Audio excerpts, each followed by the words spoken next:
My favorite part of user experience design is when we get to have a player sit down and play the game and experience it regardless of the barriers they might face. Seeing players just overjoyed at the experience is one of the things that brings absolute joy to my heart. I hope that everything that we do to make accessibility better within the game, that's something that we can bring to as many people as possible.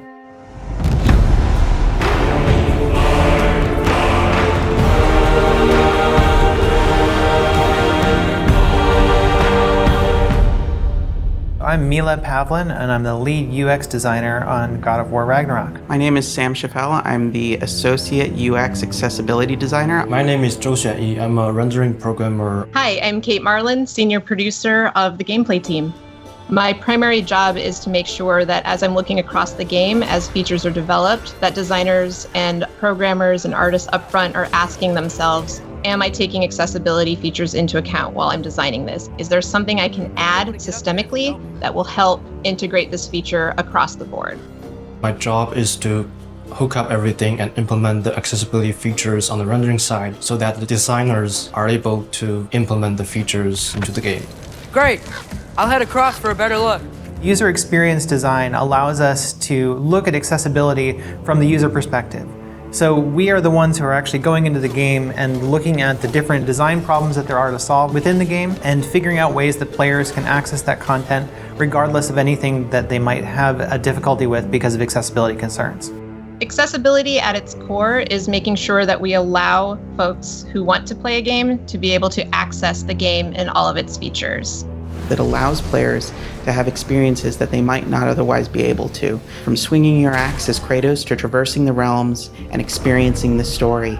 These features make it possible to do these things. People are no longer limited by their physical capabilities, and they will be able to enjoy the game just like anybody else.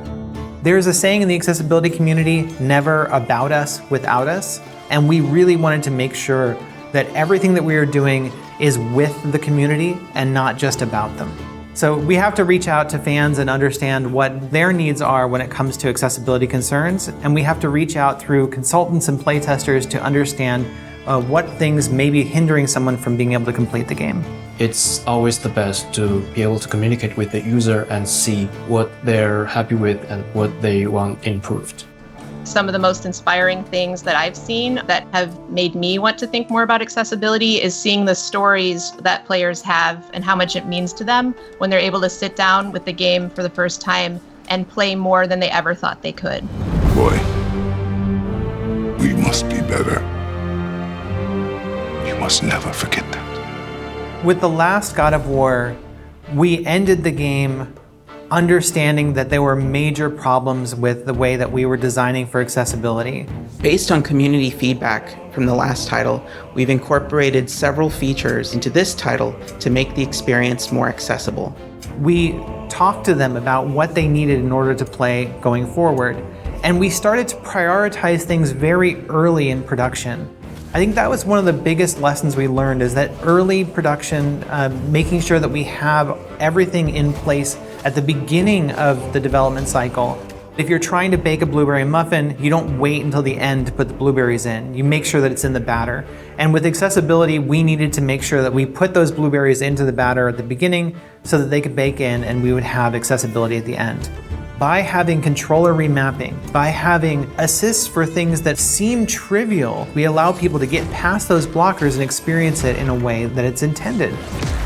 The features that I am most excited for players to try out are the combat assists.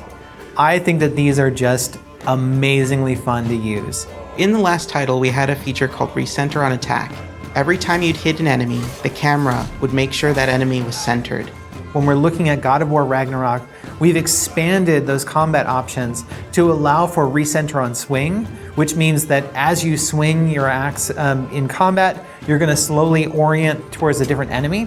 This is one of my personal favorite features because every time you swing the axe or swing the blades, the camera recenters towards the enemy. This allows players to go into a space, and if you have limited mobility or if you're unable to utilize the look controls, you can still target different enemies even though you're not hitting them. One of the most important areas of innovation that we have on God of War Ragnarök would be the increased controls access that we've allowed. So, for example, players are now more able to remap the controller and choose from a wider range of presets. The feature that I'm most excited for players to try is the Collector's Mode. Collector's Mode highlights collectible objects in the game, such as ravens, so that they're much easier for players to find. I'm excited for players to try various features that we've created, from high contrast mode to traversal assist, auto pickup to navigation assist. Navigation assist was one that I particularly am proud of because we went from not being able to have someone navigate through the game at all to having someone be able to navigate using just a navigation assistance ping. So we looked at games like The Last of Us Part 2 and how they were navigating players through their world with low vision play. And we took our own internal compass system and were able to actually allow players to rotate their camera towards the compass and navigate to their next objective.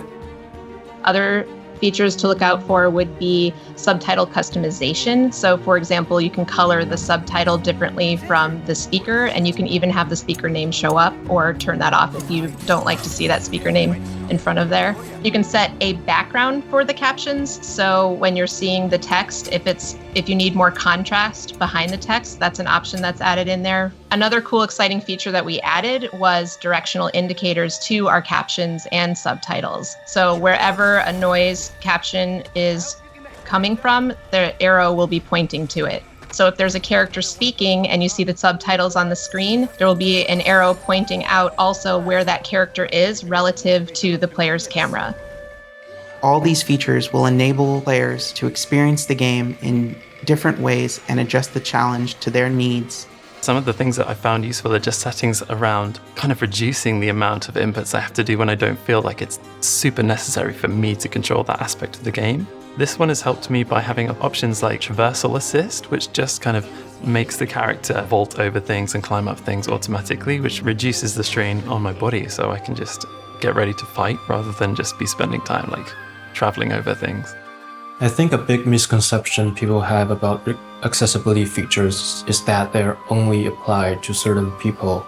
It's not about making a game easy. It's not about adding cheats. Accessibility controls are beneficial for everyone. It's beneficial for people with disabilities to be able to better engage with the game, but also open up those menus and see what they can do for you. People think accessibility means easy mode, and it is absolutely not about easy mode. If someone is unable to use their hand, for example, it doesn't mean that they want a lower difficulty. They just need it to be able to set the controls in a way that allows them to use the controls differently.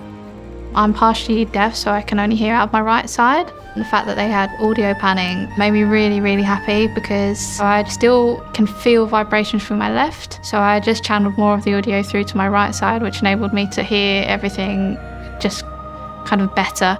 Growing up playing games one-handed was very challenging. Early games didn't have all the accessibility features that games like God of War Ragnarök and The Last of Us Part 2 have. There's a stronger motivation there to be a better developer and a better designer when you know that you are making people's lives better by allowing them to play. The future of accessibility in video games is very exciting. As we continue to innovate and the conversation grows, the experience just gets better for everyone. My hope is that it will expand beyond our current audience to include everyone. The more every studio takes in information about what can make accessibility better, the more we can inspire each other and the better we can make all of our games more accessible. I really have a high vision of making games that are not just accessible in the way that you can just get through them, but that they're accessible in a way that they are enjoyable and create more choice for players. When we look at the way that the industry is turning, we're moving away from this idea of let's just get the player through the game and more into how can we make an accessible game the most enjoyable experience, and how can we integrate these things into our games at a core level so that every player has access to those things. And as we expand that, I think that we're going to see an industry that is not only more accessible, but is more enjoyable overall.